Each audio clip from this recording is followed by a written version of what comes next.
agĩtiriha mahoya ma kiumia kĩgima kaunti-inĩ cia Rift Valley iria ihatĩrĩrĩkĩte nĩ ũhagũku wa ũgitĩri kumana na ũtoi wa ũici wa mahiũ. First Lady Rachel Ruto orĩtie mũingĩ wa kaunti ĩno wĩkĩrĩre ũiguano na wohanĩri. Kama ulipoteza mtu katika hii maneno, wacha siku ya leo tunapoondoka kurudi manyumbani tujue kweli damu ya Yesu imetutosha. Na pengine ni rahisi kusema hivyo, lakini sio rahisi hivyo katika mioyo yetu. Wacha tukue na ule msamaha, wacha tukue na ile reconciliation ikue kweli. Hii maombi ni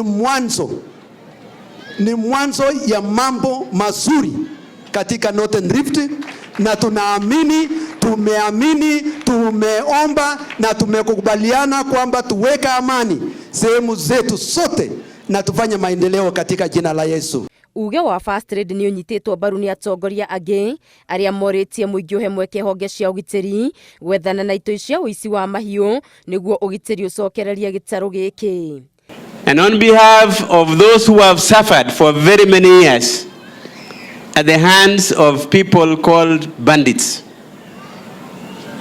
I really want to express my gratitude and gratefulness to you, to the pastoral team, and to everybody who organized this conference and prayers for healing the land.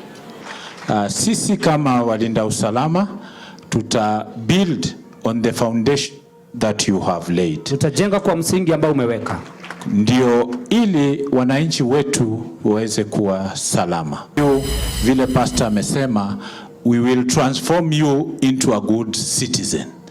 Kupitia kwa kanisa, kupitia mama doing good, kupitia kwa serikali, tutaweza kupatia njia mbadala ya kuweza kupata mapato.